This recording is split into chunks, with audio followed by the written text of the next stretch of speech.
Alors, dure transition pour moi, là, tout de suite. Je tente quelque chose. Des hélicos aux papillons dans le ventre, de l'adrénaline au plaisir, des sueurs froides aux frissons doux. Bienvenue dans une autre catégorie de Happy Brain que vous n'avez pas eu encore, c'est Happy Show. Happy Show, pas pour les shows, Happy Show pour Happy Hot. Parce que quand on regarde aujourd'hui les magazines féminins notamment, et si on était toutes hyper cohérentes avec nous-mêmes, ça parle quand même de séduction, de corps, d'amour, de plaisir, de désir, de sexe, donc 80% des cas. Donc on en parle beaucoup, on en parle mal, et moi j'avais à cœur d'en parler bien, d'en parler de manière différente, d'en parler de manière ludique, d'en parler de manière saine. Et je me suis dit que pour rentrer dans ce débat-là, qui est, voilà, quand on est une femme aujourd'hui, quand on est une jeune femme, quand on est une femme moins jeune, évidemment que la sexualité, la séduction, le rapport au corps, ce sont des vrais sujets qui nous préoccupent, qui nous intéressent, dont on adore parler plutôt entre copines. Pour commencer ça, je me suis dit, en fait, je vais faire venir une vieille mamie. Alors je suis sûre que Daniel ne m'en voudra pas de la présenter comme ça, mais une vieille mamie qui est un peu comme une prof d'histoire, va venir vous raconter des trucs, du coup personne ne va rougir. Elle va venir nous raconter des histoires, alors des histoires de sexe en l'occurrence, hein. Mais comme elle est vieille et qu'elle est mignonne et que c'est une mamie, on se dira c'est normal, du coup ça va vachement nous décomplexer. Et du coup cet après-midi on pourra y aller franco. Merci de l'accueillir.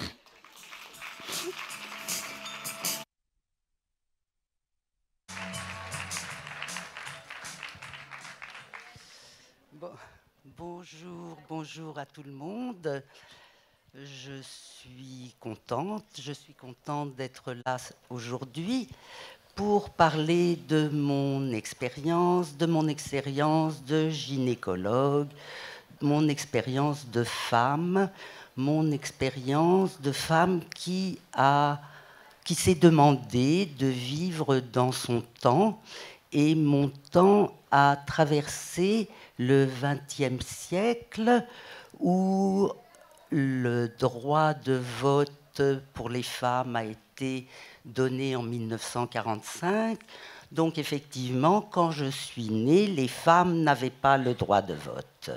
Donc ça m'émeut toujours de me rendre compte combien à la fois les choses n'évoluent pas aussi vite qu'on le souhaiterait, et en même temps, elles avancent quand même. 20 ans plus tard, c'est la pilule, c'est l'avènement de la contraception qui est la réelle révolution sociale, révolution des mœurs incroyable, puisque l'esprit va supplanter la biologie du corps. Ça veut dire qu'on ne connaît pas tous les clés du mystère de la vie, mais on est capable de ne pas faire naître des enfants non désirés. Et ça, c'est une vraie révolution, puisque le statut de femme était confondu avec le statut de mère. Donc l'avènement de la contraception nous permet de naître à notre statut de femme, où la sexualité n'est plus seulement référée à la reproduction, mais aussi au plaisir.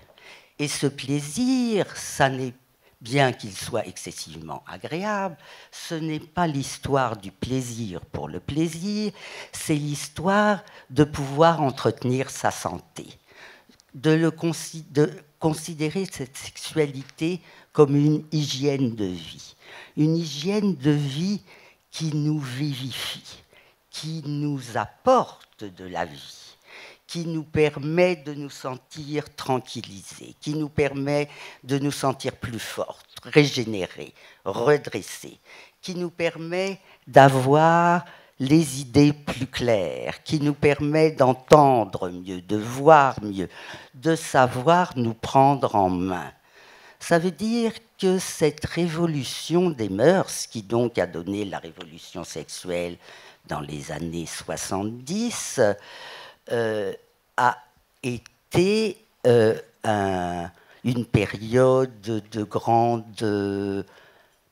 émotion et de grande festivité, où ma génération a été persuadée que nous allions pouvoir enfin vivre notre sexualité, ce qui avait été interdit pour nos mères et nos grands-mères.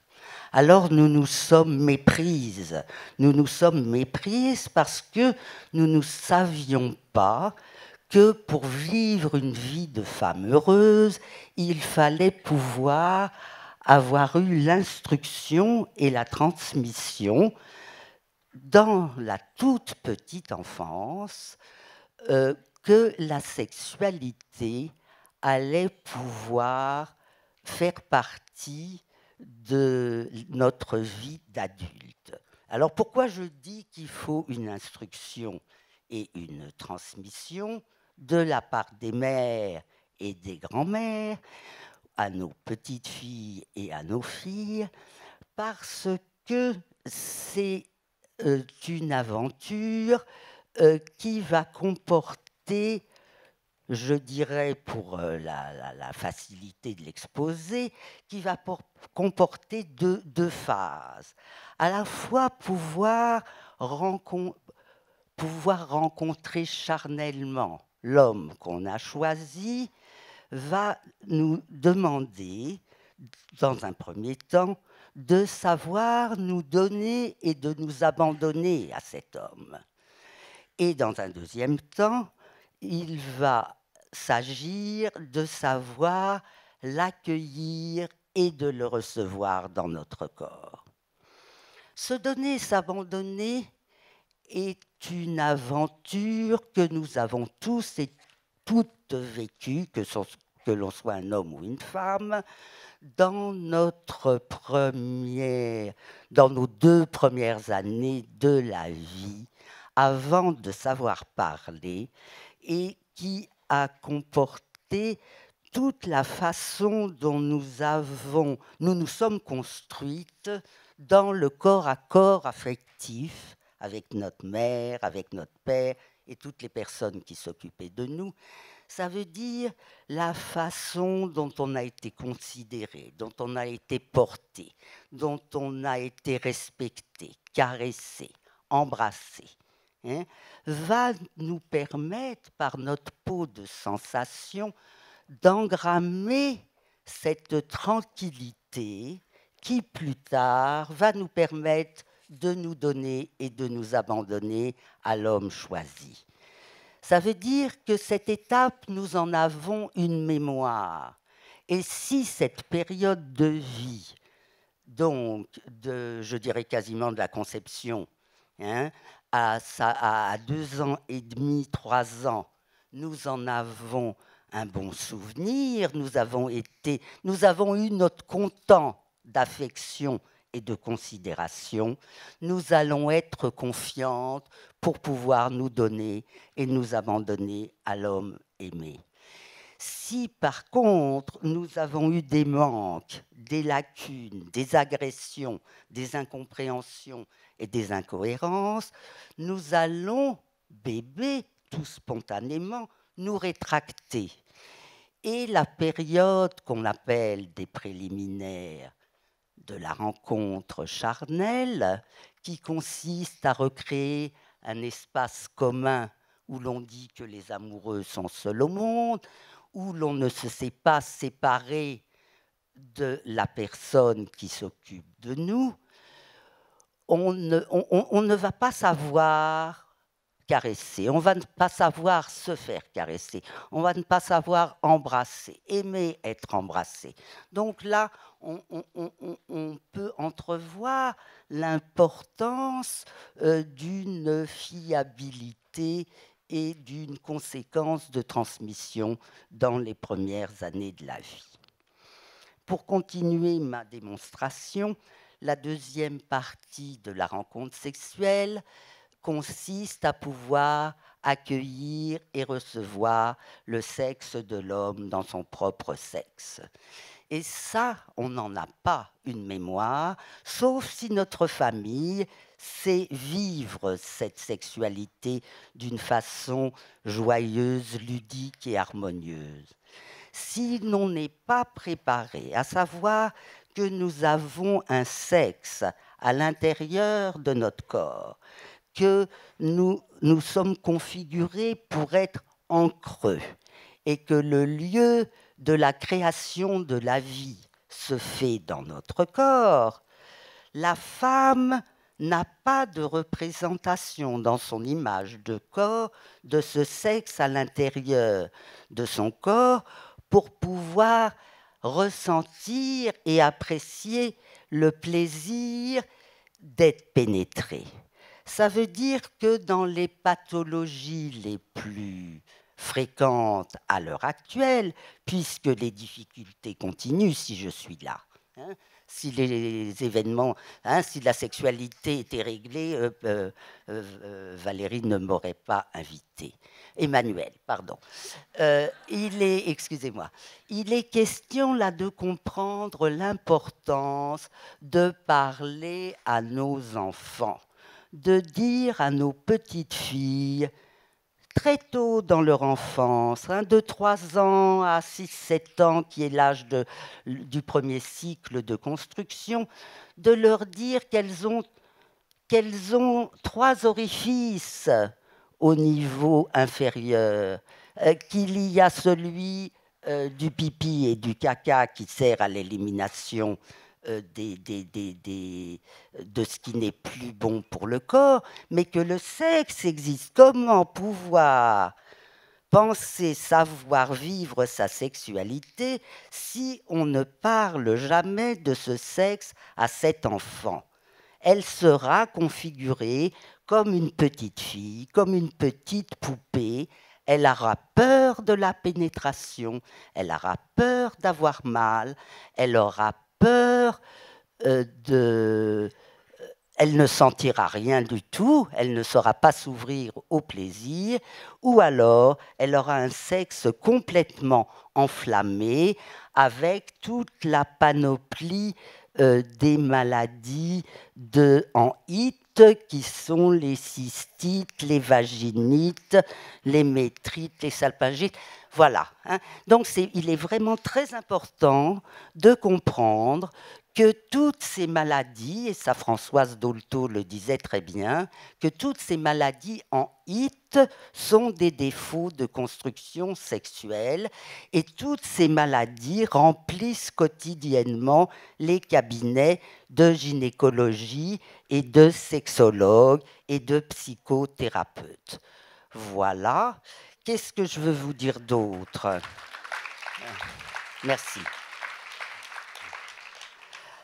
Je veux vous dire donc qu'il faut transmettre je voulais ajouter qu'il est important de transmettre à nos petits garçons, quand ils sont tout petits, c'est pas forcément complètement nécessaire de leur parler de plaisir parce que eux, ils savent qu'ils auront du plaisir avec leur sexe puisque pour eux, c'est le toucher leur permet de le ressentir. Ce qui est important de leur dire, c'est que leur petite boule située dans leur bourse donne la vie, qu'ils sont dépositaires de la moitié d'une vie et que la femme est dépositaire de la moitié d'une vie. Parce que sinon, qu'est-ce qui se passe? Ça veut dire que plus tard, les femmes auront toujours du mal à se faire pénétrer si elles ne se savent pas invaginer, et les hommes auront toujours des difficultés à se positionner par rapport à leur paternité, et nous en sommes toujours là.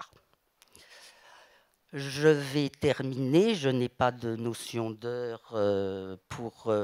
Ce que je veux vous dire, c'est que ça se soigne. Hein, et là aussi, c'est pour ça que je suis là. Hein, on se soigne quand on a mal été configuré, je dirais. Quand on a un sexe qui ne sait pas être vivant, qui ne sait pas être le nôtre, il est question d'apprendre à le réhabiliter. Et pour moi, le soin est double. Il va consister à la fois à comprendre que toutes nos difficultés sexuelles, que ce soit les difficultés de rencontre, que ce soit les difficultés de désir, que ce soit les difficultés de plaisir, sont dues au fait que la mémoire cellulaire se transmet de génération en génération et que nous sommes emboîtés dans les femmes de notre famille qui, elles, à l'époque, n'avaient pas le droit de vivre cette sexualité. La sexualité était interdite, c'était un interdit de plaisir, un interdit de jouissance, et que les femmes qui ont des difficultés comprennent qu'elles sont toujours emboîtées dans les femmes de leur famille qui ne savaient pas vivre leur sexualité. Ça, c'est un premier temps, donc, de faire un travail de repérage transgénérationnel, d'avoir une idée comment nos grands-mères, arrière-grands-pères ont vécu leur vie de femme, leur vie de mère, et de comprendre qu'on est absolument dans la répétition de ces femmes. Il est aussi important, pour que ce sexe devienne le nôtre, de se réapproprier ce sexe pour qu'il devienne le nôtre. Comprendre que si on ne sait pas vivre notre sexualité, le territoire de notre sexe est habité. Hein? Et il faut conquérir sa place. Conquérir sa place, ça veut dire le ressentir. Ça veut dire faire tout un travail de remettre, de le faire participer par l'intermédiaire des sensations. Je reprends la peau de sensation qui nous a construit tout au début et qui aurait dû nous donner ces informations, qui aurait dû nous permettre de savoir que notre sexe, c'était le nôtre, qu'il existait, qu'il allait donner la vie et pour faire des enfants quand c'était le moment pour nous, et d'entretenir notre santé et d'avoir du plaisir pour fêter la vie. Je termine. Alors, pour ressentir ce sexe, il existe toutes les thérapies. Moi, je l'ai appris par l'intermédiaire de la médecine chinoise qui parle de flux d'énergie. Il est question de ressentir ce sexe. Il est question d'apprendre à le ressentir, de ressentir son périnée. En médecine chinoise, le périnée s'appelle le muscle des ancêtres. Prendre sa place de femme, c'est ressentir son périnée, c'est ressentir son utérus, c'est ressentir ses ovaires, c'est savoir que nous sommes sexués pour fêter le mystère de la vie. Je vous remercie. Merci Daniel.